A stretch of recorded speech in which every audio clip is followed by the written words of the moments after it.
বালক, আমি একজন তপস্বী ব্রাহ্মণ। আমায় জিজ্ঞেস করছো যে এই বৃন্দাবনের থেকেও সুন্দর কি আমি দেখেছি? আমি বৃন্দাবনের থেকেও সুন্দর ইন্দ্রলোক দেখেছি, ব্রহ্মলোক দেখেছি, কৈলাস দেখেছি। এসবের থেকে সুন্দর এই ব্রহ্মাণ্ডের কোনো স্থান কখনোই হতে পারে না। যদি তোমার মনে হয় এটা সত্য নয়, তাহলে বলো যেখানে মহাদেবের বাসস্থান সেই স্থান থেকে বৃন্দাবন বেশি সুন্দর।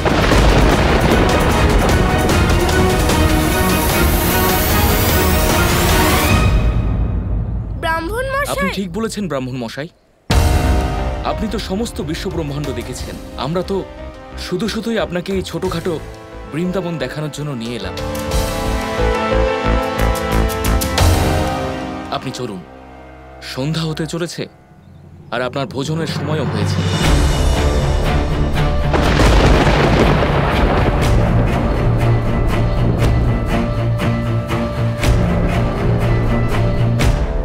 আমি ব্রহ্মদেবের আচরণে দুঃখিত। জানি না উনি এরকম কেন করছেন। জেনে বুঝে বৃন্দাবনবাসীদের কষ্ট দিচ্ছেন।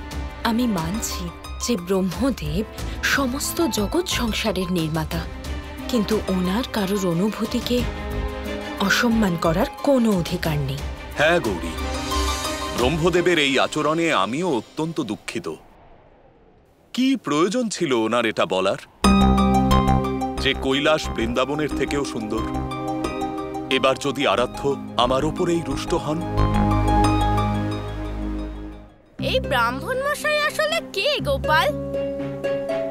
প্রত্যেকবার উনি বিভিন্ন জায়গার প্রশংসা করে সকলকে দুঃখিত করে দিয়েছেন। এখন তো উনি আমাদের অতিথি, আর অতিথি যদি বলেন যে আমরা বৃন্দাবনকে যতটা সুন্দর মনে করি, আমাদের বৃন্দাবন ততটা সুন্দর নয়, তাহলে আমরা কি করতে পারি? আমরা তো ওনার ভাবনাকে পরিবর্তন করতে পারবো না দাদা। ঠিক আছে গোপাল, এখন তো আমি কালকের ভোগ খাওয়ার জন্যই উৎসাহী। দুধ, মাখন, ঘি, ক্ষীর এইসব খেলে আমার খিদে আর আমার মস্তক দুটোই শান্ত হয়ে যাবে।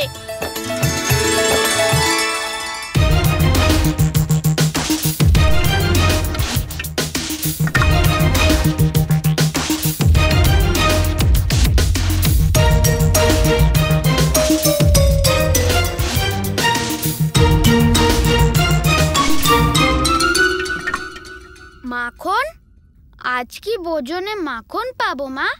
আজ নয় সোনা, কাল তোমাদের জন্য একটা বিশেষ আয়োজন হচ্ছে। কাল কি বিশেষ আয়োজন হবে মা, বলো না। বললাম না পুত্র, ধৈর্য রাখো, শীঘ্রই জানতে পারবে। শুধু কাল অবধি ধৈর্য রাখো। ঠিক আছে মা, তুমি যখন বলছো আমি কাল অবধি ধৈর্য ধরছি। তুমি যখন এরকম বললে তার মানে কালকে নিশ্চয়ই কিছু বিশেষ হতে চলেছে, কিছু বড় ধরনের, তাই না মা? হ্যাঁ সোনা, আমার বুদ্ধি মতি নেই।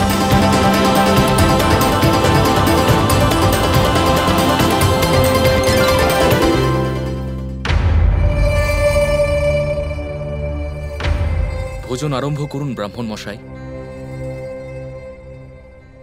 ক্ষমা করবেন, এই ভোজন আমি গ্রহণ করতে পারবো না।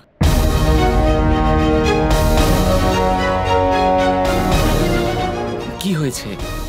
আপনার কি ভোজন পছন্দ হয়নি? এগুলি আমার আহার জন্য। আপনি কি গ্রহণ করতে চান? আমরা এক্ষুনি নিয়ে আসছি আপনার জন্য। কেবল দুগ্ধ আর দুগ্ধজাত দ্রব্যই আহার হিসেবে গ্রহণ করে থাকি।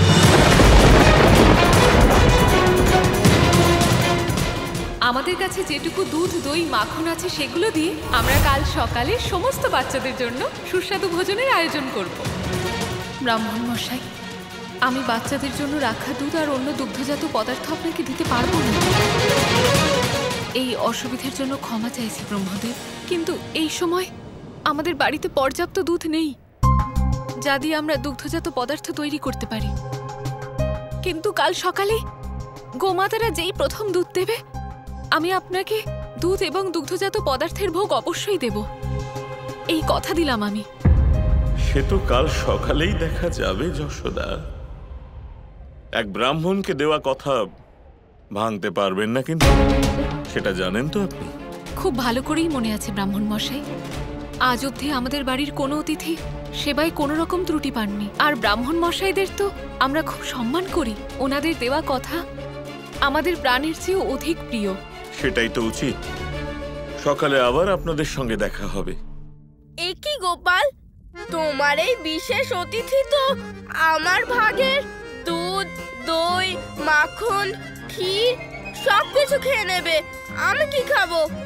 কেবল শুকনো ভাত। আপনি কত চিন্তা করেন দাদা, আপনার ভাগে দুধ, দই, মাখন তো মা আগে থেকেই সরিয়ে রেখেছে। কাল সকালে গরুটা দুধ দেবে, তাই দিয়ে মা ব্রহ্মদেবকে ভোগ উৎসর্গ করবে। হ্যাঁ, এইটা মা একদম ঠিক করেছে।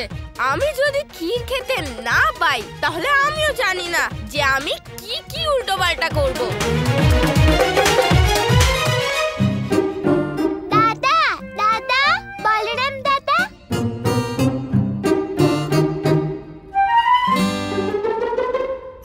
কি হয়েছে? তোমরা সবাই এখন এখানে কি করছো? কালকে আমার মা আমার জন্য একটা বিশেষ ভোজনের আয়োজন করেছেন। ভোজন? আচ্ছা, ভোজনের ব্যাপারে তো আমি জানি। ভোজনের ব্যঞ্জনে কি কি আছে তাড়াতাড়ি বলো। কাল ভোজনে কি কি হবে এটা শুনেই তো আমার মুখে জল এসে গেল। আমি তো কালকের জন্য অপেক্ষাই করতে পারছি না। কালকে তো পেট ভরে দুধ, দই, মাখন, ক্ষীর এইসব খেতে পাবো।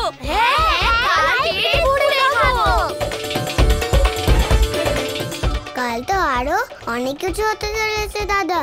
তুমি ঠিক বলেছো গোপাল, মা তো সবকিছু আগে থেকেই ব্যবস্থা করে রেখেছে।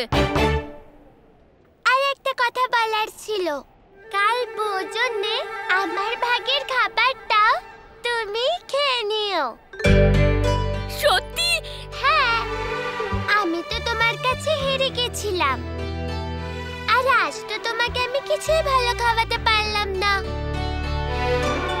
তাই জন্য এটাকে আমার ক্ষমা প্রার্থনা ধরে নাও। না না বৃন্দা, আজকে তো আমিও তোমার সাথে ঠিক করিনি। আমি তোমাকে কষ্ট দিয়েছি। আমার এরকম করা উচিত হয়নি বৃন্দা। তোমার ভাগের ভোজন তো কেবল তুমিই খাবে। কিন্তু আমি তো হেরে গেছিলাম। এখন আর আমি তোমার কাছ থেকে কিচ্ছু চাই না। কালকে আমরা সবাই মিলে ভোগ খাওয়ার আনন্দ উপভোগ করব। তুমি খুব ভালো দাদা। যে ভোগ খাওয়ার জন্য আমার দল এতটা উৎসাহী, সেই ভোগ ওরা কি করে খাবে সেটা তো একমাত্র ব্রহ্মদেবী জানেন।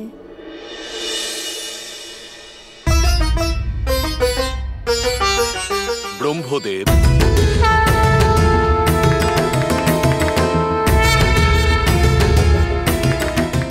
প্রণাম মহাদেব। স্বয়ং মহাদেব আমার সঙ্গে সাক্ষাতের জন্য বৃন্দাবনে এসেছেন।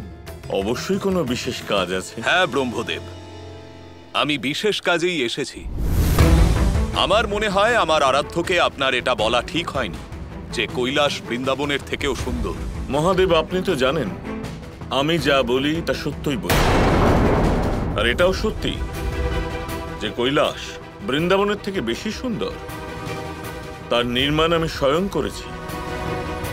মানছি কৃষ্ণ আপনার আরাধ্য হতেই পারে, কিন্তু যা সত্য সেটা সত্যি। ব্রহ্মদেব ঠিক বলেছেন মহাদেব।